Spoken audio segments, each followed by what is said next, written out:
back to another class by Alpha Tutors. നമ്മൾ ഇന്ന് പഠിക്കാൻ പോകുന്നത് ക്ലാസ് 9 CBSEയിലെ ഇലക്ട്രൽ പൊളിറ്റിക്സ് എന്ന് പറയുന്ന ചാപ്റ്ററിന്റെ പാർട്ട് 2 വീഡിയോ ആണ്.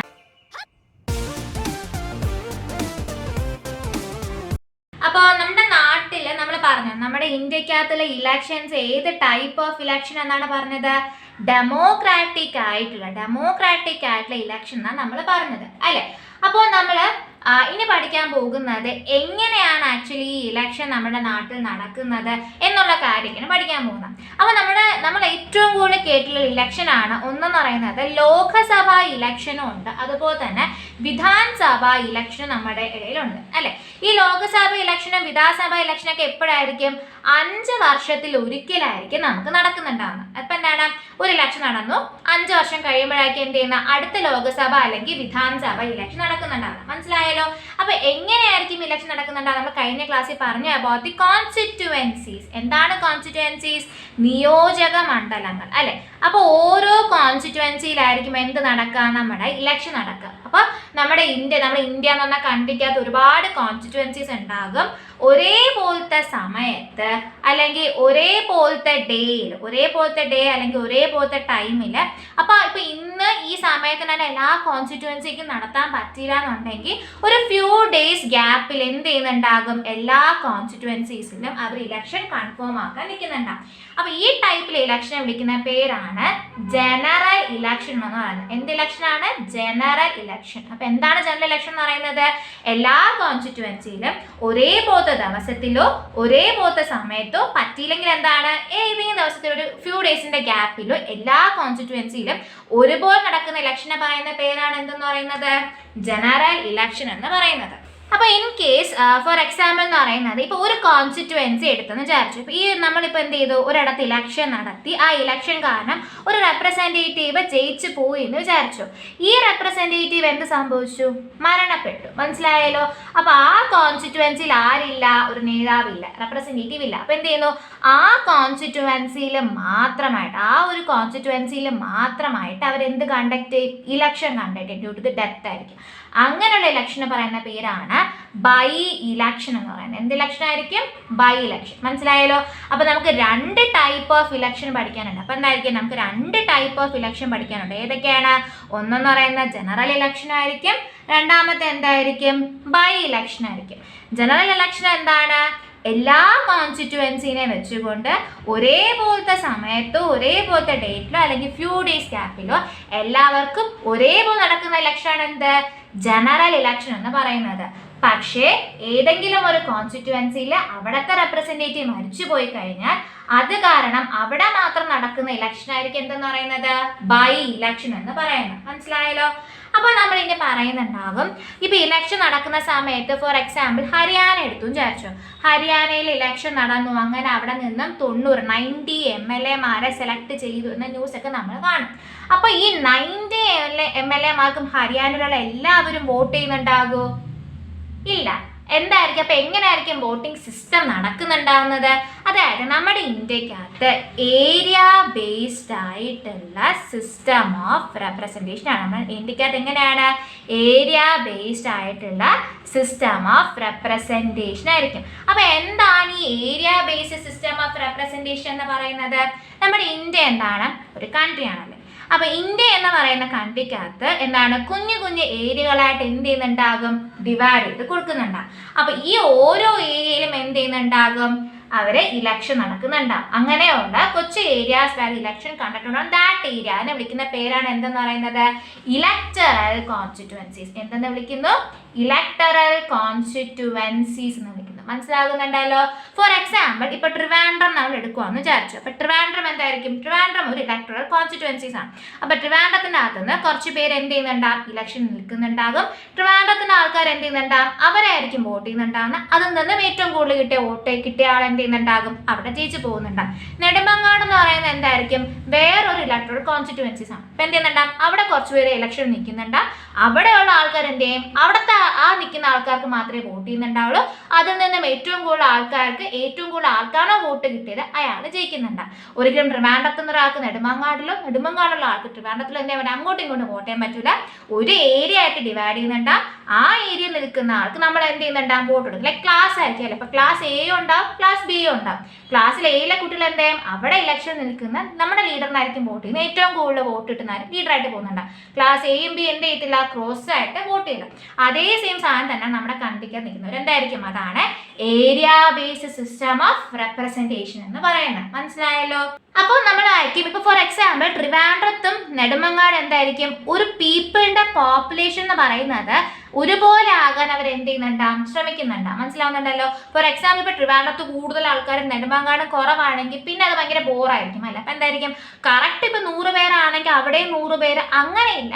ഏകദേശം ഒരു പോപ്പുലേഷൻ എന്തായിരിക്കും ആ ഏരിയകളിൽ അടുപ്പിച്ച് വരാൻ. ഇപ്പൊ ഇൻ കേസ് ഡിഫറൻസ് ഉണ്ടെങ്കിൽ എന്തായിരിക്കും, ഏരിയ കുറച്ചും കൂടെ മാറ്റിയിട്ടൊക്കെ അവർ വെക്കുന്നുണ്ട്. മനസ്സിലായല്ലോ. അപ്പൊ രണ്ട് ഏരിയകൾ തമ്മിലുള്ള എല്ലാ ഏരിയകൾ തമ്മിലുള്ള പോപ്പുലേഷന്റെ റേഞ്ചും അവരൊരു കോൺസ്റ്റന്റ് ആയിട്ട് ഒന്ന് വാല്യൂ ആയിരിക്കാൻ അവർ എന്ത് ചെയ്യുന്നുണ്ടാകും, നിൽക്കുന്നുണ്ട്. അപ്പൊ മനസ്സിലായല്ലോ. അപ്പൊ നമ്മുടെ ഇന്ത്യക്കകത്ത് ഏരിയ ബേസ്ഡ് ആയിട്ടുള്ള സിസ്റ്റം ഓഫ് റെപ്രസെന്റേഷൻ ആണ്. നമ്മുടെ കൺട്രീനെ എന്ത് ചെയ്യുന്നുണ്ടാവും, കുഞ്ഞു കുഞ്ഞു ഏരിയാസ് ആയിട്ട് ഡിവൈഡ് ചെയ്യുന്നുണ്ടാവും. ആ ഏരിയയിൽ മാത്രമായിട്ട് ഇലക്ഷൻ വെക്കുന്നുണ്ടാവും. ആ ഏരിയനെ വിളിക്കുന്ന പേരായിരിക്കും എന്ത്, ഇലക്ടറൽ കോൺസ്റ്റിറ്റുവൻസീസ്. കോൺസ്റ്റിറ്റുവൻസീസ് എന്ന് വിളിക്കുന്നത്. മനസ്സിലായല്ലോ. അങ്ങനെയാണെങ്കിൽ നമ്മുടെ ലോകസഭ ഇലക്ഷൻ 5 വർഷത്തിൽ ഒരിക്കലാണ് ആര് നടക്കുന്ന, ലോകസഭ ഇലക്ഷൻ നടക്കുന്നത്.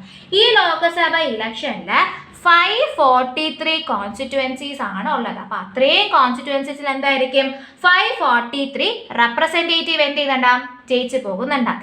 അങ്ങനെ ലോകസഭ ഇലക്ഷനിൽ ജയിക്കുന്നവരെ വിളിക്കുന്ന പേരാണ് എം പിമാര് എന്ന് വിളിക്കുന്നത്. What is called M P. M P എന്താണ്, what is full form of M P എന്ന് പറയുന്നത്, മെമ്പർ ഓഫ് പാർലമെന്റ്. മനസ്സിലായല്ലോ. ആരാണ് എം പി, മെമ്പർ ഓഫ് പാർലമെന്റിനെ വിളിക്കുന്ന പേരാണ് എം പി എന്ന് പറയുന്നത്. അപ്പൊ എന്തായിരിക്കും, മൊത്തം 543 കോൺസ്റ്റിറ്റ്യുവൻസീസ് ഉണ്ടാവും. അപ്പൊ അവിടെ നിന്നും അത്രയും 543 കോൺസ്റ്റിറ്റ്യുവൻസി അപ്പൊ ആയിരം എന്തായിരിക്കും 543 പീപ്പിൾസ് ജയിച്ചു വരുന്നുണ്ടാവും. അങ്ങനെ ലോകസഭ ഇലക്ഷനിൽ ജയിക്കുന്ന ആൾക്കാരെ പറയുന്ന പേരാണ് എം പിമാർ എന്ന് പറയുന്നത്. മെമ്പർ ഓഫ് പാർലമെന്റ് ആണ് ഫുൾ ഫോം. മനസ്സിലായല്ലോ.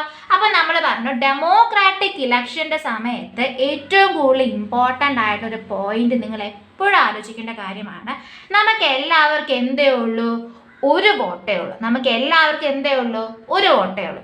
ഈ ഒരു വോട്ടിന് ഈക്വൽ ആയിട്ടുള്ള വാല്യൂ ആയിരിക്കും. എല്ലാവരുടെയും വോട്ടിന് ഒരേപോലത്തെ വാല്യൂ ആയിരിക്കും. അത് ഡോക്ടർ ആയിക്കോട്ടെ, എഞ്ചിനീയർ ആയിക്കോട്ടെ, ഒരു എന്താണ് പണമുള്ള ആൾക്കാരായിക്കോട്ടെ, പണമില്ലാത്ത ആൾക്കാരായിക്കോട്ടെ, ഏത് ജെൻഡറോ കാസ്റ്റോ എന്തോ ആയിക്കോട്ടെ, ആരും ആയിക്കോട്ടെ പോട്ടെ, എന്താണ് ഇന്ത്യ എന്ന് പറയുന്ന കൺട്രിയിലെ ഓരോ വ്യക്തിക്കും ഒരു വോട്ടേ ഉള്ളൂ. ആ ഒരു വോട്ടിന് എന്തായിരിക്കും, ഈക്വൽ ആയിട്ടുള്ള വാല്യൂ ആയിരിക്കും. അവരുടെ യാതൊരു സംഭവം അവരുടെ വോട്ടിനെ ബാധിക്കുന്നുണ്ടാവില്ല. മനസ്സിലായല്ലോ. രണ്ടാമത്തെ കാര്യം എന്ന് പറയുന്നത് നമ്മുടെ ലോകസഭ ഇലക്ഷനെ പറ്റി പഠിച്ചു. ഇനി എന്ന് പറയുന്നത് അപ്പൊ ഇന്ത്യ എന്ന് പറയുന്ന നമ്മുടെ കൺട്രിക്കകത്ത് എത്ര സ്റ്റേറ്റുകളുണ്ട്, 29 സ്റ്റേറ്റുകളുണ്ട് അല്ലെ. അപ്പൊ ഈ ഓരോ സ്റ്റേറ്റ്, ഫോർ എക്സാമ്പിൾ കേരള എന്താണ് ഇന്ത്യക്കകത്തുള്ള ഒരു സ്റ്റേറ്റ് ആണല്ലോ. അപ്പൊ കേരളക്കകത്ത് എന്തായിരിക്കും, അസംബ്ലി കോൺസ്റ്റിറ്റ്യുവൻസി കാണും. ആര് കോൺസ്റ്റിറ്റ്യുവൻസി കാണും, അസംബ്ലി കോൺസ്റ്റിറ്റ്യുവൻസീസ് കാണുന്നുണ്ട്. അപ്പൊ ഇവിടെ നിന്നും ആൾക്കാർ ജയിക്കുന്നുണ്ട്. ഒരു അസംബ്ലി കോൺസ്റ്റിറ്റ്യുവൻസി അപ്പൊ എന്തായിരിക്കും, കേരളക്കകത്ത് കൊച്ചു കൊച്ചു എന്ത് കാണും, ഏരിയാസിന് അസംബ്ലി കോൺസ്റ്റിറ്റ്യുവൻസി ഡിവൈഡ് ചെയ്യുന്നുണ്ടാകും. ആ അസംബ്ലി കോൺസ്റ്റിറ്റ്യുവൻസിൽ ഇലക്ഷന് കുറെ നിൽക്കുന്നുണ്ടാകും. അവിടെ നിന്നും ഒരാൾ ജയിക്കുന്നുണ്ടാകും. അങ്ങനെ അസംബ്ലി കോൺസ്റ്റിറ്റ്യുവൻസിൽ നിന്നും ജയിക്കുന്ന ആളെ വിളിക്കുന്ന പേരാണ് MLA എന്ന് പറയുന്നത്. എന്തായിരിക്കും, മെമ്പർ ഓഫ് ലെജിസ്ലേറ്റീവ് അസംബ്ലി എന്ന് പറയുന്നത്. മനസ്സിലാവും. What is MLA, member of legislative assembly. മനസ്സിലായല്ലോ. അപ്പൊ എന്താണ്, ഇന്ത്യക്കകത്ത് നമ്മൾ ഇന്ത്യ എന്ന് പറഞ്ഞാൽ കൺട്രി എടുക്കുമ്പോൾ എന്തായിരിക്കും, ഇന്ത്യക്കകത്ത് actually area based system of representation ആയിരിക്കും. നമുക്ക് ഏത് 2 ടൈപ്പ് ഓഫ് കോൺസ്റ്റിറ്റ്യുവൻസീസ് ഉണ്ട്. ഏതൊക്കെയാണ്, ഒന്ന് പാർലമെന്റ് കോൺസ്റ്റിറ്റ്യുവൻസീസ് ഉണ്ടാകും, 2 എന്തായിരിക്കും, അസംബ്ലി കോൺസ്റ്റിറ്റ്യുവൻസീസ് ആയിരിക്കും. പാർലമെന്റ് കോൺസ്റ്റിറ്റ്യുവൻസി ജയിക്കുന്ന ആൾക്കാർ എന്തെന്ന് വിളിക്കുന്നു, MP എന്ന് വിളിക്കുന്നു. അസംബ്ലി കോൺസ്റ്റിറ്റ്യുവൻസി ജയിക്കുന്ന ആൾക്കാർ എന്ത് വിളിക്കുന്നു, MLA എന്ന് വിളിക്കുന്നു. അതായത് ഒരു പാർലമെന്റ് കോൺസ്റ്റിറ്റ്യുവൻസിക്കകത്ത് കുഞ്ഞു കുഞ്ഞു ഏത് കോൺസ്റ്റിറ്റ്യുവൻസി കാണുന്നു, അസംബ്ലി കോൺസ്റ്റിറ്റ്യൂൻസി. അപ്പൊ ഇന്ത്യ എന്ന് പറയുന്ന നമ്മുടെ സ്റ്റേറ്റ് എടുക്കുന്ന സമയത്ത് അത് എന്താകുന്നു, പാർലമെന്റ് കോൺസ്റ്റിറ്റ്യുവൻസിയെ ഡിവൈഡ് ചെയ്യുന്നുണ്ടാകും. ഒരു പാർലമെന്റ് കോൺസ്റ്റിറ്റ്യുവൻസിക്കകത്ത് കൊച്ചു കൊച്ചു ആരും കാണുന്നു, അസംബ്ലി കോൺസ്റ്റിറ്റ്യുവൻസീസും കാണുന്നു. പാർലമെന്റ് കോൺസ്റ്റിറ്റ്യുവൻസി ജയിക്കുന്ന ആൾക്കാരെ MP എന്നും അസംബ്ലി കോൺസ്റ്റിറ്റ്യുവൻസി ജയിക്കുന്നവരെ MLA എന്നും നമ്മൾ വിളിക്കുന്നുണ്ടാവും. ഓക്കെ അല്ലേ? അപ്പൊ നമ്മുടെ ഇതുപോലെ തന്നെയാണ് നമ്മുടെ എന്താണ് കോർപ്പറേഷൻ്റെ അകത്തും അതുപോലെ തന്നെ മുനിസിപ്പാലിറ്റിയിലും പഞ്ചായത്തും വെക്കുന്നത് അല്ലേ. പഞ്ചായത്ത് എടുത്ത് നോക്കിയേ, ബെസ്റ്റ് എക്സാമ്പിൾ നിങ്ങൾക്ക് ഇപ്പം ഇത്രയും പറഞ്ഞത് മനസ്സിലായില്ലെങ്കിൽ പഞ്ചായത്ത് എടുത്തു. പഞ്ചായത്തിൽ എങ്ങനെയായിരിക്കും? പഞ്ചായത്ത് വരുമ്പോഴത്തേക്കും പഞ്ചായത്തിനെ കൊച്ചു കൊച്ചു വാർഡുകളായിട്ട് തിരിക്കുന്നുണ്ടാവും. ഓരോ വാർഡിലും ഓരോ ആൾക്കാർ നിൽക്കുന്നുണ്ടാവും. ജയിക്കുന്ന നമ്മൾ എന്തെന്ന് വിളിക്കുന്നു? മെമ്പർ എന്ന് വിളിക്കുന്നു. ആരെന്ന് വിളിക്കുന്നു?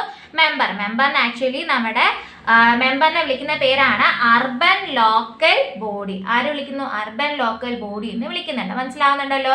പഞ്ചായത്തിനെ കൊച്ചു കൊച്ചു വാർഡുകളായിട്ട് തിരിക്കുന്നു. ആ ഓരോ വാർഡിൽ നിന്നും ഒരുപാട് നിൽക്കുന്നുണ്ട്, ഒരാൾ ജയിക്കുന്നുണ്ട്, അയാളെ മെമ്പർ ഓഫ് ദി വാർഡ് നമ്മൾ വിളിക്കുന്നു. മനസ്സിലായല്ലോ? അല്ലെങ്കിൽ അർബൻ ലോക്കൽ ബോഡി എന്ന് നമ്മൾ വിളിക്കുന്നുണ്ട്. ഇതുപോലെ തന്നെയാണ് ഏത് കേസിലാണ് വരുന്നത്? നമ്മുടെ പാർലമെന്റ് കോൺസ്റ്റിറ്റ്യുവൻസിയിൽ അസംബ്ലി കോൺസ്റ്റിറ്റ്യുവൻസിയിൽ വരുന്നത്. അപ്പോൾ ആ കാര്യം ക്ലിയർ ആയല്ലോ. ഇനി കോൺസ്റ്റിറ്റ്യുവൻസിനെ പറ്റി പറയുമ്പോൾ 2-3 കോൺസ്റ്റിറ്റ്യുവൻസിയെ പറ്റി പഠിച്ചു. ഇനി ഈ കോൺസ്റ്റിറ്റ്യുവൻസീസ് ഒക്കെ കുറേ ആൾക്കാർക്ക് വേണ്ടി റിസർവ്ഡ് ആയിട്ടുള്ള കോൺസ്റ്റിറ്റ്യുവൻസി കാണും. അത് എന്തുകൊണ്ടെന്ന് പറയുന്നത് നമ്മുടെ കോൺസ്റ്റിറ്റ്യുവൻസീസ് അല്ല കോൺസ്റ്റിറ്റ്യൂഷൻസ് മാറിപ്പോലെ. കോൺസ്റ്റിറ്റ്യൂഷൻ എന്താണ്? കോൺസ്റ്റിറ്റ്യൂഷൻ എന്ന് പറയുന്നത് നമ്മുടെ ഭരണഘടന, ഇന്ത്യയിലെ കാര്യങ്ങളൊക്കെ ഇങ്ങനെ ആയിരിക്കണം എന്നുള്ള കാര്യമൊക്കെ ഡോക്ടർ BR അംബേദ്കർ ഒരു ഭരണഘടന എഴുതിയിട്ടുണ്ട്. അപ്പോൾ ആ ഒരു കോൺസ്റ്റിറ്റ്യൂഷനിൽ പറയുന്ന ഒരു കാര്യമാണ് നമ്മുടെ ഇന്ത്യക്കകത്തുള്ള എല്ലാവരും ഈക്വൽ ആയിരിക്കണം. മനസ്സിലാവുന്നുണ്ട്? ഇക്വാലിറ്റി എന്ന് പറയുന്ന കാര്യം എന്തായിരിക്കും നമ്മൾ ഇന്ത്യക്കകത്ത് വേണമെന്ന് ആ ഒരു കോൺസ്റ്റിറ്റ്യൂഷൻ പറഞ്ഞിട്ടുണ്ട്. അപ്പോൾ ആ ടൈമിൽ നമ്മുടെ ലീഡേഴ്സിനൊക്കെ വന്ന ഏറ്റവും കൂടുതൽ പ്രശ്നമാണ് വോട്ട് ചെയ്യുന്ന സമയത്ത്, ഇലക്ഷൻ്റെ സമയത്ത് എല്ലാ ആൾക്കാർക്കും ഒരേപോലത്തുള്ള ഒരു അഡ്വാൻറ്റേജ് കിട്ടുമോ, എല്ലാ ആൾക്കാരും ഈക്വൽ ആയിട്ട് പോകുന്നൊരു പ്രശ്നമാണ്. അതായത് പണ്ട് എങ്ങനെയായിരുന്നു? നമ്മുടെ ഇന്ത്യയുടെ പണ്ട് കാലത്ത് എങ്ങനെയായിരുന്നു? നമുക്ക് വെൽത്തി ആയിട്ടുള്ള ആൾക്കാരുണ്ടായിരുന്നു, പുവർ ആയിട്ടുള്ള ആൾക്കാരുണ്ടായിരുന്നു അല്ലെ. കാസ്റ്റ് ബേസ്ഡ് ആയിട്ടുള്ള സിസ്റ്റം നമ്മുടെ ഇന്ത്യക്കകത്ത് പ്രിവെയിൽ ചെയ്തു. കൂടിയ കാസ്റ്റിലുള്ള ആൾക്കാരൊക്കെ കുറഞ്ഞ കാസ്റ്റിലുള്ള ആൾക്കാരെ അടിച്ചമർത്തപ്പെടുമായിരുന്നു അല്ലെ. ഇപ്പോൾ വെൽത്തി ആയിട്ടുള്ള പീപ്പിളൊക്കെ പുവർ പീപ്പിളിനെ അടിച്ചമർത്തുമായിരുന്നു. അപ്പോൾ ഇലക്ഷൻ്റെ കേസിൽ ഇങ്ങനെ എന്താണ്, കയ്യൊക്കെ ഉള്ളവർ കാര്യക്കാരെന്ന് പറയുന്നത് പോലെ അഡ്വാൻറ്റേജിലുള്ളവർ ഇൻഫ്ലുവൻസ് ചെയ്തുകൊണ്ട് കുഞ്ഞായത് താഴ്ന്ന ജാതിയിലുള്ളവർക്കോ അല്ലെങ്കിൽ പാവപ്പെട്ടവരുടെയൊക്കെ അവകാശങ്ങൾ നേടിയെടുക്കാൻ പറ്റാതെ അവർ അടിച്ചമർത്തപ്പെട്ടു പോകുമോ എന്നൊരു പേടി കോൺസ്റ്റിറ്റ്യൂഷൻ വന്ന സമയത്ത് അവർക്ക് ഉണ്ടായി. അപ്പോൾ ആ പേടിയിലാണ് എന്ത് ചെയ്തത്? അവരെന്ത് ചെയ്തു? ചില കോൺസ്റ്റിറ്റ്യുവൻസീസ് എന്ത് ചെയ്തു? നിയോജക മണ്ഡലങ്ങൾ കുറച്ച് ആൾക്കാർക്ക് റിസർവ് ചെയ്ത് വെച്ചു. അതായത് നമുക്ക് ബേസിക്കലി SC എന്നും ST എന്നുമുള്ള ബാക്ക്വേർഡ് ആയിട്ടുള്ള സംഭവമാണുള്ളത്. SCയുടെ ഫുൾ ഫോം ഷെഡ്യൂൾഡ് കാസ്റ്റ് എന്നും STയുടെ ഫുൾ ഫോം ഷെഡ്യൂൾഡ് ട്രൈബ് എന്നാണ് വിളിക്കുന്നത്. അപ്പോൾ ഇവരാണ് നമ്മൾ കാസ്റ്റിൽ പിന്നോട്ട് നിൽക്കുന്നവരെ പറയുന്നത്. അപ്പോൾ ഇവർക്ക് എന്ത് കൊടുത്തു? റിസർവേഷൻ കൊടുത്തു. അതായത് റിസർവേഷൻ പോലെ വീക്കർ സെക്ഷൻ കൊടുത്തു. മനസ്സിലാവുന്നുണ്ടല്ലോ? അപ്പോൾ ഇതാണ് നമ്മുടെ SCയും STക്കാരാണ് വീക്കർ സെക്ഷൻ എന്ന് പറയുന്നത്. അവർക്ക് എന്ത് കൊടുത്തു? റിസർവ്ഡ് ആയിട്ടുള്ള കോൺസ്റ്റിറ്റ്യൂഷൻ കൊടുത്തു. അതായത് ഇന്ന കോൺസ്റ്റിറ്റ്യുവൻസി അല്ലെങ്കിൽ ഇന്ന നിയോജക മണ്ഡലത്തിൽ SCക്കാർക്ക് മാത്രമേ അവിടെ ഇലക്ഷൻ നിൽക്കാൻ പറ്റൂ, അവിടെ നിന്നും SCക്കാർ മാത്രമേ ജയിച്ച് വരാവൂ എന്ന രീതിയിൽ കൊടുത്തു. അപ്പോൾ അങ്ങനെ വരുമ്പോൾ എന്തായിരിക്കും? അവരാരും അടിച്ചമർത്തത്തില്ല. അപ്പോൾ അതുപോലെ തന്നെ എന്തായിരിക്കും? ST കോൺസ്റ്റിറ്റ്യുവൻസി കാണുന്നുണ്ട്, STക്കാർ മാത്രമേ ആ കോൺസ്റ്റിറ്റ്യൂഷൻ നിൽക്കാവൂ, STക്കാർ മാത്രമേ അവിടെ നിന്ന് ജയിച്ച് വരാവൂ. അപ്പോൾ എന്തായിരിക്കും? STക്കാരും കാണുന്നുണ്ട്. അപ്പോൾ നമ്മുടെ ലോകസഭ ഇലക്ഷൻ എടുക്കുന്ന സമയത്ത് സത്യം പറഞ്ഞു കഴിഞ്ഞാൽ അക്കോർഡിംഗ് ടു 2019 കണക്ക് പ്രകാരം 84 കോൺസ്റ്റിറ്റ്യുവൻസീസ് SCക്കാർക്ക് വേണ്ടിയിട്ടും 47 കോൺസ്റ്റിറ്റ്യുവൻസീസ് STക്കാർക്ക് വേണ്ടിയിട്ടും എന്ത് ചെയ്തിട്ടുണ്ട്? ബുക്ക്ഡ് ആയിട്ട് റിസർവ് ആയിട്ട് വെച്ചിട്ട് കാര്യമാണ്. അപ്പോൾ എന്തായിരിക്കും? അത്രയും പേര്, നമ്മൾ എത്ര പേര് പറഞ്ഞു? നമുക്ക് നിയർലി 500 സംതിങ് ആൾക്കാർ സെലക്ട് ആയി പോകുമ്പോഴത്തേക്കും 84 പീപ്പിൾസ് SCയും 47 പീപ്പിൾസ് ST ആകുമ്പോൾ ആരായിരിക്കും? വീക്കർ സെക്ഷൻ്റെ അവകാശങ്ങൾ മുന്നോട്ട് വരുമെന്നും അവരാരെയും അടിച്ചമർത്തപ്പെടുത്തില്ല എന്ത് വന്നു? നമുക്കൊരു കൺസെപ്റ്റ് വന്നു. അപ്പോൾ നമ്മൾ ആലോചിക്കും വീക്കർ സെക്ഷൻ SCയും STയും ആണോ എന്ന് വിചാരിക്കും. അല്ല, ആക്ച്വലി OBCക്കാർക്കും എന്ത് ചെയ്യുന്നുണ്ട്? അവർക്കും നമ്മുടെ കോർപ്പറേഷൻ ഇലക്ഷൻ ഒക്കെ വരുമ്പോഴത്തേക്ക് അവർക്കും കുറച്ച് സീറ്റ് റിസർവ് ചെയ്യുന്നുണ്ട്. അങ്ങനെ നമുക്ക് നമ്മുടെ കാസ്റ്റ് വൈസ് മാത്രമല്ല വിമണ്ണം എന്തുണ്ട്? റിസർവേഷൻ ഉണ്ട് കേട്ടോ. സ്ത്രീകൾക്കും എന്തുണ്ട്? റിസർവേഷൻ ഉണ്ട്. പഞ്ചായത്ത് ഇലക്ഷനൊക്കെ വരുന്ന സമയത്ത് എന്തായിരിക്കും? 1/3 സീറ്റ്, 1/3 സീറ്റ് ആർക്ക് വേണം? നിർബന്ധമാണ്. വിമണ്ണിന് കൊടുക്കണമെന്ന് നിർബന്ധമുള്ള കാര്യം. അപ്പോൾ എന്തായിരിക്കും? അങ്ങനെ വീക്കർ ആയിട്ടുള്ള സെക്ഷനും വിമൻസിനൊക്കെ എന്തുണ്ട്? റിസർവേഷൻ ഓഫ് ദി കോൺസ്റ്റിറ്റ്യുവൻസീസ് നമ്മുടെ നാട്ടിലൊക്കെ നിൽക്കുന്നത്. ഫോർ എന്തിന്? ഇക്വാലിറ്റി, എല്ലാവർക്കും തുല്യമായി അവകാശം. അപ്പം നമ്മൾ എന്ത് പറഞ്ഞു? ഇലക്ഷന് വേണ്ടിയിട്ടുള്ള കോൺസ്റ്റിറ്റ്യുവൻസീസിന്റെ കാര്യമൊക്കെ നമ്മൾ പഠിച്ചു. നമുക്ക് ഇനി ഇലക്ഷൻ പോകണ്ട. അപ്പം ആർക്കൊക്കെ വോട്ട് ചെയ്യാൻ പറ്റും? Who will be the voters? അപ്പോൾ ആ വോട്ടേഴ്സ് അല്ലെങ്കിൽ ആരൊക്കെ ആയിരിക്കും വോട്ടേഴ്സ് ചെയ്യാൻ പറ്റുന്ന ലിസ്റ്റ് ഉണ്ട്. അതിനെ പറയുന്ന പേരാണ് വോട്ടേഴ്സ് ലിസ്റ്റ് എന്ന് പറയുന്നത്. മനസ്സിലായല്ലോ? ആർക്കൊക്കെ വോട്ട് ചെയ്യാൻ പറ്റും നോക്കാം. അപ്പോൾ ആർക്കായിരിക്കും? നമ്മുടെ റേഞ്ച് ഓഫ് പോപ്പുലേഷൻ ആയിരിക്കും. അപ്പോൾ ഇലക്ഷൻ ഡിക്ലെയർ ചെയ്യുന്നതിന് മുമ്പ് തന്നെ, ഇപ്പോൾ ഡിക്ലറേഷൻ ഓഫ് ദി ഇലക്ഷന് തൊട്ട് മുമ്പ് തന്നെ ആക്ച്വലി അവർ പറയുന്നുണ്ടാകും ആരൊക്കെയാണ് വോട്ട് ചെയ്യാൻ എലിജിബിൾ എന്നുള്ള കാര്യം. മനസ്സിലാകുന്നുണ്ടല്ലോ? അപ്പോൾ അതിന് വേണ്ടി ഇറക്കുന്ന ലിസ്റ്റ് ഓഫ് പീപ്പിൾസ്, ഈ ലിസ്റ്റിലുള്ള പീപ്പിൾസിന് മാത്രമേ എന്ത് ചെയ്യാൻ പറ്റുള്ളൂ? വോട്ട് ചെയ്യാനായിട്ട് അവകാശം ഉണ്ടാവുള്ളൂ. അതിനെ പറയുന്ന പേരാണ് എന്ത്? ഒന്നീ വോട്ടേഴ്സ് ലിസ്റ്റ്, അല്ലെങ്കിൽ എന്തെന്ന് പറയുന്നു? Electoral role. എന്തെന്ന് വിളിക്കുന്നു? ഇലക്ടറൽ റോൾ എന്ന് വിളിക്കുന്നുണ്ട്. മനസ്സിലായല്ലോ? Electoral role. ഓക്കെ അല്ലേ? ഇലക്ടറൽ റോൾ ആയിരിക്കും. ആൻഡ് ഡെമോക്രാറ്റിക് ഇലക്ഷനിൽ ഏറ്റവും കൂടുതൽ ഇമ്പോർട്ടൻ്റ് ആയിട്ടുള്ള സംഭവമാണ് ഈ വോട്ടേഴ്സ് ലിസ്റ്റ് എന്ന് പറയുന്നത്. അതായത് എല്ലാവർക്കും ഈക്വൽ ഓപ്പർച്യൂണിറ്റി കൊടുക്കണം.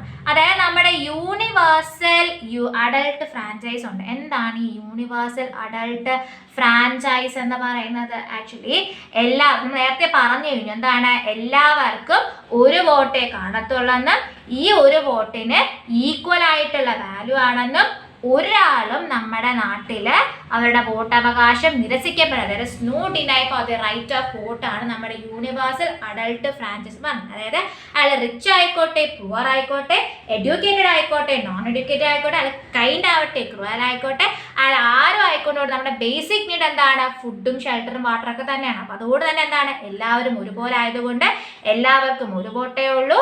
ആ ഒരു വോട്ട് ഈക്വൽ വാല്യൂ നമ്മൾ കൊടുക്കുന്നുണ്ട്. ഒരാളുടെയും അവകാശങ്ങൾ എന്ത് ചെയ്യില്ല? വോട്ട് ചെയ്യാൻ അവകാശങ്ങൾ നിരസിക്കപ്പെടരുതാണ് എന്ത്? യൂണിവേഴ്സൽ അഡൾട്ട് ഫ്രാഞ്ചൈസ് എന്ന് പറയുന്ന ഒരു കാര്യം. ഇനി നമുക്ക് ആർക്കൊക്കെ ആക്ച്വലി ഈ വോട്ട് ഇടാം അല്ലേ? 18 വയസ്സ്, 18 വയസ്സ് കഴിഞ്ഞ ആർക്കും എന്ത് ചെയ്യാൻ പറ്റും? വോട്ട് ചെയ്യാനുള്ള അവകാശമുണ്ട്. കാസ്റ്റോ റിലീജിയനോ അല്ലെങ്കിൽ ജെൻഡറോ അതൊന്നും ബാധകമല്ല. നിങ്ങൾക്ക് 18 വയസ്സ് കഴിഞ്ഞിട്ടുണ്ടോ നിങ്ങൾക്ക് വോട്ട് ചെയ്യാം. അല്ലെ? യാതൊരു ക്രൈറ്റീരിയയും അവിടെ വരുന്നില്ല. പിന്നെ ഇതുവരെ നടന്നിട്ടില്ല, റെയർ ആയിട്ടുള്ള കേസിൽ ക്രിമിനൽസ് ഒക്കെ എന്തെങ്കിലുമൊക്കെ ക്രിമിനലോ അങ്ങനെയായിട്ട് റെയർ കേസിൽ മാത്രമേ എന്തുള്ളൂ അവരുടെ റൈറ്റ് ഓഫ് വോട്ട് ഡിനൈ ചെയ്തിട്ടുള്ളൂ. അല്ലാതെ ഇതുവരെയും ആർക്കും എന്താണ് ഒരു ക്രൈറ്റീരിയ വെച്ചിട്ട് ഡിനൈ ചെയ്തിട്ടില്ല. 18 വയസ്സ് പൂർത്തീകരിച്ച് ആർക്കും എന്ത് ചെയ്യാം? നമ്മുടെ ഇന്ത്യ മഹാരാജ്യത്ത് വോട്ട് ചെയ്യാനുള്ള ഒരു അവകാശം ഉണ്ട്. മനസ്സിലായല്ലോ? ഇനി നമ്മുടെ വോട്ടേഴ്സ് ലിസ്റ്റ് ആരാണ് പുറത്തിറക്കുന്നത്? ഗവൺമെന്റ് ആണ് ആക്ച്വലി വോട്ടേഴ്സ് ലിസ്റ്റ് പുറത്തിറക്കുന്നുണ്ടാകുന്നത്. എല്ലാ 5 വർഷം കൂടുമ്പോൾ എന്തായിരിക്കും? ഈ വോട്ടേഴ്സ് ലിസ്റ്റ് പുതുക്കുന്നുണ്ടാവും. എന്തുകൊണ്ടാണ്? ഈ 5 വർഷത്തിനകത്ത് എന്ത് ചെയ്യുന്നുണ്ടാവും? ഒരുപാട് പേര് മരിച്ചു പോകുന്നുണ്ടാവും. അത് പോരാഞ്ഞിട്ട് ഒരുപാട് പേര് സ്ഥലം മാറി പോകുന്നവർ കാണുന്നുണ്ടാവും. അപ്പൊ ഇവരെയൊക്കെ എന്ത് ചെയ്യണം? ഈ വോട്ടേഴ്സ് ലിസ്റ്റിൽ നിന്ന് മാറ്റണം. അല്ലെങ്കിൽ എന്തായിരിക്കും? കള്ള വോട്ട് ചെയ്യാനുള്ള ചാൻസ് കുറച്ച് കൂടുതലായിരിക്കും. അപ്പൊ എന്തായിരിക്കും? മരിച്ച ആൾക്കാരെ, പ്ലേസ് മാറിപ്പോയ ആൾക്കാരെയൊക്കെ അവരെ പോയി അന്വേഷിച്ച് മനസ്സിലാക്കി എന്ത് ചെയ്യുന്നുണ്ടാവും? അവിടെ നിന്നൊക്കെ ആ ഏരിയയിലുള്ള ആൾക്കാർക്ക് ആ വോട്ടേഴ്സ് ലിസ്റ്റിൽ നിന്ന് മാറ്റുന്നുണ്ടാവും. എന്നിട്ട് എന്താണ്? ഈ 5 വർഷത്തിനകം ഒരുപാട് പേര് 18 വയസ്സിൽ എത്തിയിട്ടുണ്ടാവും. അപ്പൊ ഇവരൊക്കെ എന്ത് ചെയ്യണം? പുതിയ വോട്ടേഴ്സ് ലിസ്റ്റിൽ ആഡ് ചെയ്യണം. അപ്പൊ അങ്ങനെ എല്ലാ 5 വർഷക്കും എന്തായിരിക്കും? അപ് ടു ഡേറ്റ് ആയിട്ട് നമ്മൾ പുതിയ വോട്ടേഴ്സ് ലിസ്റ്റ് ഇറക്കുന്നുണ്ടാവും. മനസ്സിലാവുന്നല്ലോ? ഇപ്പൊ ആക്ച്വലി നമുക്ക് EPIC എന്ന് പറഞ്ഞ സിസ്റ്റം നമുക്ക് നിലവിലുണ്ട്. എന്താണ് EPIC? Election photo identity card. എന്താണ് EPIC എന്ന് പറയുന്നത്? E for election, P for photo, I for identity and C for card ആയിരിക്കും. അപ്പൊ എന്തായാലും ഇലക്ഷൻ ഫോട്ടോ ഐഡന്റിറ്റി കാർഡാണ് EPIC എന്ന് പറയുന്ന ഒരു കാര്യം എന്ന് പറയുന്നത്. മനസ്സിലായല്ലോ? സോ നമുക്ക് എന്തെന്ന് വോട്ടേഴ്സ് ലിസ്റ്റ് നമ്മൾ നെയിം ചേർക്കുന്നുണ്ടാവും. അതാണ് EPIC കാർഡ്. അതായത് എന്തായിരിക്കും? നമുക്കൊരു കാർഡ്, ആധാർ കാർഡ് പോലെ EPIC ഒരു കാർഡ് ഉണ്ടാവും. ഈ കാർഡിൽ നമുക്ക് എന്തായിരിക്കും? 18 വയസ്സ് കഴിഞ്ഞിട്ടുണ്ട്, നമുക്ക് ഇലക്ഷന്റെ ID കാർഡ് തരുന്നുണ്ടാവും. ഈ കാർഡ് കാണിച്ച് നമുക്ക് എന്ത് ചെയ്യുന്നുണ്ടാവും? നമുക്ക് വോട്ടിംഗ് ചെയ്യാനുള്ള അവകാശം ഉണ്ട്, അല്ലെങ്കിൽ നമുക്ക് യോഗ്യരാണെന്നാണ് സംഭവം. പക്ഷെ നമ്മൾ വോട്ട് ചെയ്യാൻ പോകുമ്പോഴത്തേക്കും ഈ EPIC കാർഡ് വേണം നിർബന്ധമൊന്നുമില്ല. നമ്മുടെ ഐഡന്റിറ്റി പ്രൂവ് ചെയ്യാൻ നമ്മൾ റേഷൻ കാർഡോ അല്ലെങ്കിൽ ആധാർ കാർഡോ കാണിച്ചാൽ മതി. പക്ഷെ ഇനി വരും കാലത്ത് എന്തായിരിക്കും? ഈ EPIC കാർഡ് കമ്പൽസറി ആക്കാനുള്ള ചാൻസ് കൂടുതലായിരിക്കും. ഇപ്പൊ കമ്പൽസറി അല്ല, ഇനി കമ്പൽസറി ആക്കുന്നുണ്ട്. എന്താണ് EPIC card? Election four identity card. ഇത് കിട്ടിക്കഴിഞ്ഞാൽ എന്താണ്?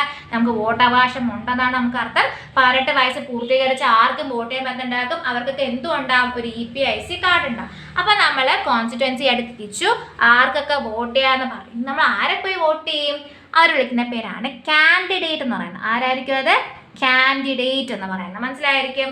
അതായത് നമ്മുടെ വോട്ട് ചെയ്യാനുള്ള റൈറ്റ് ആർക്കായിരിക്കും? വോട്ട് ചെയ്യാനുള്ള റൈറ്റ് 18 വയസ്സ് മുതൽ കിട്ടി അല്ലെ? പക്ഷെ നമുക്ക് ആർക്കൊക്കെ ആയിരിക്കും ഒരു ഇലക്ഷൻ നിൽക്കാനുള്ള അവകാശമുള്ളത്? 25 വയസ്സ് പൂർത്തീകരിക്കണം. മനസ്സിലാവല്ലോ? വോട്ട് ചെയ്യാൻ അവകാശം കിട്ടിയവർ ഏതൊരാൾക്കും എന്ത് ചെയ്യാൻ പറ്റും? കാൻഡിഡേറ്റ് ആയിട്ട് നിൽക്കാൻ പറ്റുന്നുണ്ടാവും. പക്ഷെ ഒരു ക്രൈറ്റീരിയ എന്തായിരിക്കും, 25 ഇയേഴ്സ് മിനിമം 25 വയസ്സ് കാണുന്നുണ്ടാവും. അയാൾക്ക് യാതൊരു ക്രിമിനൽ പശ്ചാത്തലവും പാടില്ല. മനസ്സിലാകുന്നുണ്ടല്ലോ.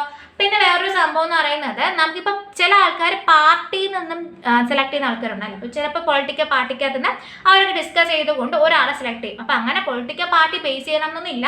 സ്വതന്ത്ര സ്ഥാനാർത്ഥികളായിട്ട്, ഇൻഡിപെൻഡന്റ് സ്ഥാനാർത്ഥികളായിട്ട് നമുക്ക് എന്ത് ചെയ്യാൻ പറ്റുന്നുണ്ടാകും, നമ്മുടെ ഇലക്ഷനിൽ കാൻഡിഡേറ്റ് ആയിട്ട് നിൽക്കാനായിട്ട് പറ്റുന്നുണ്ടാകും. അതെങ്ങനെയായിരിക്കും, വേറൊന്നുമില്ല, ഇലക്ഷൻ ആകുന്ന സമയത്ത് എന്ത് ചെയ്യുന്നുണ്ടാകും, നമ്മുടെ ഇലക്ഷൻ അതോറിറ്റീസ് വന്നിട്ട് എന്തായിരിക്കും, ഒരു നോമിനേഷൻ ഫോം, ഏത് ഫോം ആയിരിക്കും, നോമിനേഷൻ ഫോം അവർ പുറപ്പെടുവിപ്പിക്കുന്നുണ്ടാവും.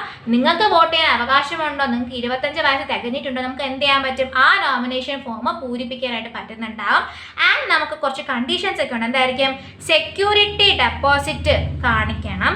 അതുപോലെ തന്നെ നമ്മുടെ സുപ്രീം കോടതിയുടെ നിയമപ്രകാരം എന്തായിരിക്കണം, ഈ കാൻഡിഡേറ്റ്സിന് യാതൊരു ക്രിമിനൽ കേസുകൾ ഇല്ല എന്നുള്ളതും, അയാളുടെയും അയാളുടെ ഫാമിലിൻ്റെയും അസറ്റും അതുപോലെ തന്നെ ലയബിലിറ്റീസിൻ്റെ കാര്യവും, അയാളുടെ എഡ്യൂക്കേഷണൽ ക്വാളിഫിക്കേഷൻ എന്താണ് എന്ന കാര്യവും റിവീൽ ചെയ്യണമെന്ന് സുപ്രീം കോടതിയിൽ ഒരു നോട്ടീസ് ഉണ്ട്. അതെന്തുകൊണ്ടാണ്, നമുക്ക് നമ്മുടെ കാൻഡിഡേറ്റ്, നമുക്ക് നമ്മുടെ നാട്ടിൽ നിൽക്കാൻ പോകുന്ന കാൻഡിഡേറ്റ്സിനെ പറ്റി നമ്മുടെ വോട്ടേഴ്സിന് ഒരു ഐഡിയ വേണം. അതുകൊണ്ടാണ് അയാളുടെ ക്രിമിനൽ പശ്ചാത്തലമൊന്നും ഇല്ല എന്നും, അയാളുടെ ഫാമിലിക്കും അയാൾക്കുള്ള അസറ്റും ലയബിലിറ്റീസിനെ പറ്റിയും അയാളുടെ എഡ്യൂക്കേഷൻ ക്വാളിഫിക്കേഷനെ പറ്റി പറയുന്നത് എന്താണ്, നമ്മുടെ വോട്ടേഴ്സിന് ഐഡിയ വേണ്ട ആരായി നിൽക്കാൻ പോകുന്നു. അപ്പോൾ അതിന് വേണ്ടിയിട്ടാണ് പറയുന്നത്. മനസ്സിലാവുന്നുണ്ടല്ലോ. അങ്ങനെ എന്ത് ചെയ്യുന്നു, ഇവർ നോമിനേഷൻ ഫോം ഫില്ല് ചെയ്ത് കൊടുക്കുന്നു, അവരെല്ലാ ക്രൈറ്റീരിയസും പാസ് ചെയ്യുന്നു. അവരെന്ത് ചെയ്യുന്നു, നമ്മുടെ അവിടുത്തെ കാൻഡിഡേറ്റ് ആയിട്ട് ആര് പ്രഖ്യാപിക്കുന്നു, ഇലക്ഷൻ കമ്മീഷണർ വന്ന് പ്രഖ്യാപിക്കുന്നു. അങ്ങനെ എന്ത് ചെയ്തു, ഇലക്ഷൻ്റെ ഡേറ്റ് എന്ത് ചെയ്യുന്നുണ്ടാവും, ഫിക്സ് ചെയ്യുന്നുണ്ടാവും. അപ്പോൾ ഇലക്ഷന് ഡിക്ലറേഷൻ്റെ ഇടയിലും അവരുടെ നോമിനേഷൻ ലിസ്റ്റ് എന്ത് ചെയ്യുന്നുണ്ടാകും, അനൗൺസ് ചെയ്യുന്നത്, നമ്മുടെ ഫൈനൽ ലിസ്റ്റ് അനൗൺസ് ചെയ്യുന്നതിന് 2 ആഴ്ച സമയം അവിടെ കിട്ടുന്നുണ്ടാവും അല്ലേ. അനൗൺസ് ചെയ്ത് അടുത്ത ദിവസം തന്നെ പോയിട്ട് ആരും ഇരിക്കില്ല, ഇലക്ഷൻ്റെ ഡേറ്റ് വെക്കുന്നുണ്ടാവില്ല. ഫൈനൽ ലിസ്റ്റ് അനൗൺസ് ചെയ്യുന്നതിൻ്റെ നമ്മുടെ ഡേറ്റ് ഫോർ ദി ഇലക്ഷൻ്റെ ഇടയിലും ഒരു 2 ആഴ്ച സമയം നടക്കുന്നുണ്ടാവും. ഈ 2 ആഴ്ച സമയത്തിനിടയിലാണ് നമുക്ക് എന്ത് നടക്കുന്നത്, ക്യാമ്പയിൻ നടക്കുന്നത്. എന്താണ്, പ്രചാരണങ്ങൾ നടക്കുന്നത് എപ്പോഴായിരിക്കും, ഈ ഒരു സമയത്തായിരിക്കും നമ്മുടെ ക്യാമ്പയിൻ നടക്കുന്നുണ്ടാവും. അപ്പോൾ എന്തായിരിക്കും, നമുക്കറിയാമല്ലോ, നമുക്ക് ഇലക്ഷൻ നടക്കുന്ന സമയത്ത് നമ്മുടെ വീടുകൾ തോറും കാൻഡിഡേറ്റ്സ് കയറി നമുക്ക് വോട്ട് ചെയ്യണം, ആറ് ചിന്തിക്കും എന്നൊക്കെ പറഞ്ഞ് നമ്മളെ ക്യാൻവാസ് ചെയ്യാൻ വരുന്ന സമയത്ത് എന്തായിരിക്കും, ഈ ഒരു 2 ആഴ്ച സമയത്തായിരിക്കും. പക്ഷെ ചുമ്മാ കണ്ട് അവർ ക്യാൻവാസ് ചെയ്യാൻ പറ്റത്തൊന്നുമില്ല. അവർക്ക് കുറേ അധികം റൂൾസ് ആൻഡ് റെഗുലേഷൻസ് ഒക്കെ ഉണ്ട്. അതിൽ ആദ്യത്തെ റൂൾ എന്ന് പറയുന്നത് എന്താണ്, മാത്രമല്ല നമ്മുടെ വീട്ടിൽ മാത്രമല്ല എന്തായിരിക്കും, നമ്മുടെ ന്യൂസ് പേപ്പർ എടുത്ത് നോക്കിയാലും TV എടുത്ത് നോക്കിയാലും എവിടെ പോയാലും എന്തായിരിക്കും, നമ്മുടെ ഇലക്ഷനെ പറ്റിയുള്ള വാർത്തകളും പ്രചാരങ്ങളും മാത്രമായിരിക്കും ഈ ഒരു 2 ആഴ്ച നമുക്ക് കാണത്തുള്ളൂ. ഈ 2 ആഴ്ച സമയം മാത്രമേ ഉള്ളൂ. മാത്രമല്ല ഈ ചില പണ്ട് കാലങ്ങളിലൊക്കെ മുദ്രാവാക്യങ്ങളൊക്കെ ഉണ്ട്, സ്ലോഗൻസ് ഒക്കെ. ഇലക്ഷൻ പ്രചാരണം അല്ലെങ്കിൽ ഇലക്ഷൻ ക്യാമ്പിന്റെ സമയത്ത് കുറേ സ്ലോഗൻസ് ഒക്കെ ആക്ച്വലി ഭയങ്കര പബ്ലിസിറ്റി നേടിയ സ്ലോഗൻസ് ഉണ്ട്. അതായത് ഫോർ എക്സാമ്പിൾ ഈ 1971 സമയത്ത് കോൺഗ്രസ്സുകാർ പറഞ്ഞ ഒരു സ്ലോഗൻ ആണ് ഗരീബി ഹട്ടാവോ എന്ന് പറയുന്ന ഒരു സ്ലോഗൻ. അത് ആക്ച്വലി ഇന്ദിരാഗാന്ധി ടൈമിലായിരുന്നു. അത് ഭയങ്കര പബ്ലിസിറ്റി നേടിയ സ്ലോഗൻ ആണ്. അതുപോലെ തന്നെ എന്താണ്, 1977 ആയ സമയത്ത് നമ്മുടെ ജനതാ പാർട്ടി എന്ന് പറയുന്ന ഒരു പാർട്ടി ഉണ്ടായിരുന്നു. ആ ജനതാ പാർട്ടിയിലുള്ള ആൾക്കാരുടെ സ്ലോഗൻ ആയിരുന്നു സേവ് ഡെമോക്രസി. അതൊക്കെ ഇലക്ടറൽ നമ്മുടെ ക്യാമ്പയിൻ്റെ സമയത്ത് വളരെയധികം ഇൻഫ്ലുവൻസ് ചെയ്ത സ്ലോഗൻസ് ആയിരുന്നു നമ്മുടെ ഗരീബി ഹട്ടാവോ, സ്ലേവ് ഡെമോക്രസി എന്നൊക്കെ പറഞ്ഞ സ്ലോഗൻസ് എന്ന് പറയുന്നത്. അങ്ങനെ ഈ ക്യാമ്പയിൻ നടക്കുന്ന സമയത്ത് ചുമ്മാ നമുക്ക് ആൾക്കാരെ വീട്ടിലൊക്കെ കയറി ന്യൂസ് പേപ്പറിലൊക്കെ പോയിട്ട് പരസ്യമൊക്കെ കൊടുത്ത് നമുക്ക് ഒരുപാടൊന്നും ഇൻഫ്ലുവൻസ് ചെയ്യാൻ പറ്റില്ല. കുറച്ചധികം റൂൾസ് ആൻഡ് റെഗുലേഷൻസ് ഉണ്ട് ക്യാമ്പയിൻ. അല്ലാത്ത കാര്യമാണ് ബ്രൈബ് ചെയ്യാനോ അല്ലെങ്കിൽ ആൾക്കാരെ ത്രട്ടൺ ചെയ്യാനോ പറ്റുന്നുണ്ടല്ല. കൈക്കൂലി കൊടുത്തുകൊണ്ട് കൈവശപ്പെടുത്താനോ എനിക്ക് വോട്ട് ചെയ്യാമെന്ന് പറഞ്ഞ് അവരെ വഴക്ക് പറഞ്ഞ് ഭീഷണിപ്പെടുത്താനോ എന്ത് ചെയ്യാൻ പറ്റൂല, നമ്മുടെ ഇലക്ഷൻ ക്യാമ്പയിൻ്റെ സമയം നടത്തില്ല. രണ്ടാമത്തെ കാര്യമാണ്, കാസ്റ്റോ അല്ലെങ്കിൽ റിലീജിയനോ വെച്ചിട്ട് എന്ത് ചെയ്യാൻ പറ്റൂല, നമുക്ക് വോട്ട് ചോദിക്കാൻ പറ്റില്ല. എൻ്റെ ജാതി ഇതാണ് അല്ലെങ്കിൽ എൻ്റെ മതം ഇതാണെന്ന് പറഞ്ഞുകൊണ്ട് ആർക്കും എന്ത് ചെയ്യാൻ പറ്റത്തില്ല, വോട്ട് ചോദിക്കാനായിട്ട് പറ്റുന്നുണ്ടാവില്ല. ആൻഡ് മൂന്നാമത്തെ സംഭവമാണ്, ഒരു കാരണവശാലും ഗവൺമെൻറ്റിൻ്റെ ഒരു റിസോഴ്സസ് എന്ത് ചെയ്യാൻ പറ്റത്തില്ല, നമ്മുടെ വോട്ടിങ്ങിൻ്റെ സമയത്ത് ഉപയോഗിക്കാൻ പറ്റില്ല. ഗവൺമെൻറ്റിൻ്റെ കാറ്, ഗവൺമെൻറ് ഒരു സംഭവം ഒന്നും നമുക്ക് എന്ത് ചെയ്യാൻ പറ്റത്തില്ല. ഗവൺമെൻറ്റുമായി ബന്ധപ്പെട്ട ഒരു കാര്യം നമുക്ക് എന്ത് ചെയ്യാൻ പറ്റത്തില്ല, ഇലക്ഷൻ്റെ ക്യാമ്പയിൻ്റെ സമയത്ത് ഉപയോഗിക്കാൻ പറ്റുന്നുണ്ടാവില്ല. ആൻഡ് ഏറ്റവും ഇമ്പോർട്ടൻറ്റ് സംഭവമാണ്, ലോകസഭ ഇലക്ഷൻ ആണെങ്കിൽ 25 ലക്ഷത്തിൻ്റെ മുകളിലോ അല്ലെങ്കിൽ നമ്മുടെ അസംബ്ലി ഇലക്ഷനിലാണെങ്കിൽ 10 ലക്ഷത്തിൻ്റെ മുകളിൽ എന്ത് ചെയ്യാൻ പറ്റത്തില്ല, നമുക്ക് പൈസ ഇലക്ഷൻ ക്യാമ്പയിന് വേണ്ടിയിട്ട് ചെലവഴിക്കാനായിട്ട് പറ്റുന്നുണ്ടാവില്ല. ഓക്കെ അല്ലേ? 25 lakh for the Lok Sabha, 10 lakh for the assembly ആക്കി അല്ലെങ്കിൽ കൂടുതൽ നമുക്ക് എന്ത് ചെയ്യാൻ പറ്റില്ല, ഉപയോഗിക്കാൻ പറ്റുന്നില്ല. അതേസമയം നമ്മുടെ ഇതിൽ ഏതെങ്കിലും ഒരു റൂള് നമ്മുടെ ഏതെങ്കിലും കാൻഡിഡേറ്റ് തെറ്റിച്ചു എന്ന് പറഞ്ഞു കഴിഞ്ഞാൽ അയാൾക്ക് ഇലക്ഷൻ നിൽക്കാൻ പറ്റില്ല. They will be rejected. മനസ്സിലായല്ലോ? അങ്ങനെ നമ്മുടെ ക്യാമ്പയിൻ ഒക്കെ കഴിഞ്ഞ് നമ്മുടെ ഫൈനൽ ഡേ, നമ്മുടെ ഇലക്ഷൻ്റെ ഫൈനൽ ഡേ ആയി നമ്മുടെ ഇലക്ഷൻ നമ്മൾ ചെയ്യുന്ന ഡേറ്റിനെ വിളിക്കുന്ന പേരാണ് പോളിംഗ് ഡേ. എന്ത് ഡേ ആണ്? It is called as election day അല്ലെങ്കിൽ പോളിംഗ് ഡേ. അപ്പോൾ നമ്മൾ എവിടെ പോയാണ് ആക്ച്വലി വോട്ട് ചെയ്യുന്നത്? നമ്മളെല്ലാവരും പോളിംഗ് ബൂത്തിൽ പോയിട്ടാണ് ആക്ച്വലി വോട്ട് ചെയ്യുന്നത്. ആൻഡ് ഈ പോളിംഗ് ബൂത്ത് ആരൊക്കെ ആയിരിക്കും? ഏതെങ്കിലും ഒരു ലോക്കൽ സ്കൂളുകളോ അല്ലെങ്കിൽ ഗവൺമെൻറ് ഓഫീസുകളോ ആയിരിക്കും എന്തെന്ന് പറയുന്നത്? നമ്മുടെ പോളിംഗ് ബൂത്ത് എന്ന് പറയുന്നത്. അപ്പോൾ നമ്മൾ വോട്ടേഴ്സ് ഈ ബൂത്തിൻ്റെ അകത്തോട്ട് പോകുമ്പോഴത്തേക്കും അവിടെ ഓഫീസേഴ്സ്, ഇലക്ഷന് വേണ്ടിയിട്ടുള്ള ഓഫീസേഴ്സ് കാണുന്നുണ്ടാകും. അവരെന്ത് ചെയ്യുന്നുണ്ടാകും? നമ്മളെ തിരിച്ചറിയുന്നത് ഇന്ന ആളാണോ, ഈ കാണിക്കുന്ന ഫോട്ടോയിൽ കാണിക്കുന്ന ആളാണോ പരമായിട്ട് നമ്മൾ എന്ത് ചെയ്യുന്നുണ്ടാകും? ഐഡൻറ്റിഫൈ ചെയ്യുന്നുണ്ടാകും. ഐഡൻറ്റിഫൈ ചെയ്ത ശേഷം എന്തായിരിക്കും? നമ്മൾ വോട്ട് ചെയ്യാൻ പോകുന്നുണ്ടാകും. പണ്ട് കാലങ്ങളിൽ ആക്ച്വലി വോട്ട് ചെയ്തിരുന്നത് ബാലറ്റ് പേപ്പറിലാണ്. ഏത് പേപ്പറാണ്? ബാലറ്റ് പേപ്പർ വെച്ചിട്ടാണ് വോട്ട് ചെയ്തുകൊണ്ടിരുന്നത്. അതായത് നമുക്കൊരു പേപ്പർ കാണുന്നുണ്ടാകും. ആ പേപ്പറിനകത്ത് നമ്മുടെ കാൻഡിഡേറ്റിൻ്റെ ഫോട്ടോയും അയാളുടെ സിമ്പലും അയാളുടെ പേരൊക്കെ എഴുതിയിട്ടുണ്ടാകും. നമുക്ക് അത് മടക്കി അവിടെ ഇടുന്നുണ്ടാകും. പക്ഷേ ഇപ്പം ആക്ച്വലി അങ്ങനെയല്ല. EVM ഉപയോഗിച്ചിട്ടാണ് നമുക്ക് വോട്ട് ചെയ്യുന്നത്. എന്താണ് EVM എന്ന് പറയുന്നത്? Electronic voting machine. എന്താണത്? ഇലക്ട്രോണിക് വോട്ടിംഗ് മെഷീൻ എന്ന് പറയുന്നത്. മനസ്സിലായല്ലോ? അപ്പോൾ എന്തായിരിക്കും? നമ്മുടെ ആ മെഷീൻ്റെ അകത്ത് എന്തായിരിക്കും? ആരൊക്കെയാണോ സ്ഥാനാർത്ഥിയുടെ പേരും അവരുടെ സൈനും വെക്കുന്നുണ്ട്, ഒരു ബട്ടൺ കൊടുക്കുന്നുണ്ട്. ആ ബട്ടൺ വെക്കുമ്പോൾ എന്തായിരിക്കും? നമ്മുടെ വോട്ട് രേഖപ്പെടുത്തുന്നുണ്ട്. മനസ്സിലായല്ലോ? സോ നമുക്ക് ഇപ്പോൾ ആക്ച്വലി എന്താണ്? EVM മെഷീൻ ആയിരിക്കും. നമുക്ക് എന്തായിരിക്കും? ബാലറ്റ് പേപ്പറൊന്നും ഇല്ല. ഇപ്പോൾ ഫോർ എക്സാമ്പിൾ പാർട്ടി നിൽക്കുന്ന ഒരാളാണെങ്കിൽ എന്തായിരിക്കും? ആ പാർട്ടിയുടെ ചിഹ്നം തന്നെ ആയിരിക്കും, ആ പാർട്ടിയുടെ സൈൻ തന്നെ ആയിരിക്കും അവിടെ നിൽക്കുന്ന കാൻഡിഡേറ്റും ഉണ്ടാകുന്നത്. ഇൻഡിപെൻഡൻ്റ് ആയിട്ട് നിൽക്കുന്ന ആൾക്ക് നമുക്ക് ഇൻഡിപെൻഡൻ്റ് ആയിട്ട് നിൽക്കാൻ പാർട്ടി തന്നെ വേണമെന്നില്ല എന്ന് പറഞ്ഞാൽ നമുക്ക് നോമിനേഷൻ ഫോം ഫില്ല് ചെയ്ത് കൊടുത്താൽ മതി. പറഞ്ഞിട്ട് കുറച്ച് ക്രൈറ്റീരിയാസ് ഒക്കെ ഫുൾഫിൽ ആവണം അല്ലേ? പക്ഷെ ഇൻഡിപെൻഡൻ്റ് നിൽക്കുന്ന ആൾക്കാണെങ്കിലോ അയാളുടെ സിമ്പൽ എന്തായിരിക്കും? അത് ഇലക്ഷൻ കമ്മീഷൻ ആയിരിക്കും എന്ത് ചെയ്യുന്നത്? സ്വതന്ത്ര സ്ഥാനാർത്ഥികൾക്ക് സിമ്പൽ കൊടുക്കുന്നത് നമ്മുടെ ആരായിരിക്കും? നമ്മുടെ ഇലക്ഷൻ കമ്മീഷൻ ആയിരിക്കും. അങ്ങനെ വോട്ടൊക്കെ ചെയ്ത് കഴിയുമ്പോഴത്തേക്കും എന്ത് സംഭവിക്കുന്നുണ്ടാകും? ഈ EVM മെഷീൻ അവർ സീൽ ചെയ്ത് കൊണ്ടിട്ട് അവർ ഏതെങ്കിലും ഒരു പ്ലേസിൽ സേഫായിട്ട് കൊണ്ടുവയ്ക്കുന്നുണ്ടാകും. ഒരു കുറച്ച് ദിവസം കഴിയുമ്പോഴത്തേക്കും എന്തായിരിക്കും? അവർ ഇതിനെ പൊട്ടിച്ചിട്ട് എന്ത് ചെയ്യുന്നുണ്ടാകും? അവർ വോട്ട് കൗണ്ട് ചെയ്യാൻ തുടങ്ങുന്നുണ്ടാകും. ഒരുപാട് ഓഫീസേഴ്സിൻ്റെയൊക്കെ എന്തായിരിക്കും? നിരീക്ഷണത്തിലായിരിക്കും. കള്ളത്തരം എന്ന് കാണിക്കുന്ന നിരീക്ഷണത്തിൽ വളരെയധികം സത്യസന്ധമായിട്ടാണ് എന്ത് ചെയ്യുന്നത്? നമ്മുടെ വോട്ടിംഗ് നടക്കുന്നുണ്ടാകുന്ന. അങ്ങനെ കൗണ്ട് ചെയ്തിട്ട് ഏറ്റവും കൂടുതൽ വോട്ട് ആർക്ക് കിട്ടും? ആരായിട്ട് മാറുന്നു? നമ്മുടെ റെപ്രസെൻറ്റേറ്റീവായിട്ട് മാറുന്നുണ്ടാകും. സോ ദിസ് ഈസ് വാട്ട് നമ്മുടെ ഇലക്ഷൻ നടന്നിട്ട് എന്താണ്? നമ്മുടെ ഇന്ത്യനെ നമ്മൾ എന്തായിട്ട് വെക്കുന്നു? കുഞ്ഞു കുഞ്ഞു കോൺസ്റ്റിറ്റ്യുവൻസീസ് ആയിട്ട് ഡിവൈഡ് ചെയ്യുന്നുണ്ടാകും.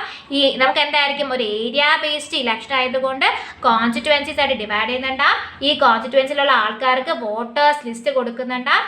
ആ വോട്ടേഴ്സ് സൈഡിലുള്ളവർക്ക് എന്തായിരിക്കും? യോഗ്യത ആയിട്ടുള്ള 18 വയസ്സ് പൂർത്തീകരിച്ച ആർക്കും എന്ത് ചെയ്യാൻ പറ്റുന്ന? വോട്ട് ചെയ്യുന്നുണ്ടാകും. അങ്ങനെ പോളിംഗ് ഡേറ്റിൽ പോയിട്ട് നമ്മൾ വോട്ട് ചെയ്തുകൊണ്ട് ഏറ്റവും കൂടുതൽ വോട്ട് കിട്ടിയ ആളെ നമ്മൾ എന്ത് ചെയ്യുന്നുണ്ടാകും? നമ്മുടെ അവിടുത്തെ റെപ്രസെൻറ്റേറ്റീവായിട്ട് സെലക്ട് ചെയ്യുന്നുണ്ടാകും. സോ നമ്മുടെ ഇലക്ഷൻ എന്തായിരിക്കും? ഇങ്ങനെയായിരിക്കും നടക്കുന്നുണ്ടാകുന്നത്. ഡൗട്ടൊന്നും ഇല്ലെന്ന് വിശ്വസിക്കുന്നു. എന്തെങ്കിലും ഡൗട്ട് ഉണ്ടെങ്കിൽ കമന്റ് സെക്ഷൻ ചോദിക്കാം കേട്ടോ. നമുക്ക് അടുത്ത ക്ലാസ്സിൽ ഇത് ഡെമോക്രാറ്റിക് ആണോ, അതിൻ്റെ ഡിമെറിറ്റ്സും മെറിറ്റ്സിൻ്റെ കാര്യം കൂടി ഡിസ്കസ് ചെയ്യുന്നുണ്ടാകും. സോ നിങ്ങൾക്ക് വീഡിയോ ഇഷ്ടപ്പെട്ടിട്ടുണ്ടെങ്കിൽ ലൈക്ക് ചെയ്യുക. അതുപോലെ ഡൗട്ട് സജഷൻസ് ഉണ്ടെങ്കിൽ കമന്റ് ചെയ്യുക. നിങ്ങളുടെ എല്ലാ ഫ്രണ്ട്സായിട്ട് വീഡിയോ ഷെയർ ചെയ്യാൻ കൂടെ മറക്കരുത്. ഇതുപോലെ നല്ല നല്ല ക്ലാസ്സുകൾക്ക് ആൽഫ ടൂട്ട ചാനൽ സബ്സ്ക്രൈബ് ചെയ്യാൻ മറക്കരുത്. Thank you.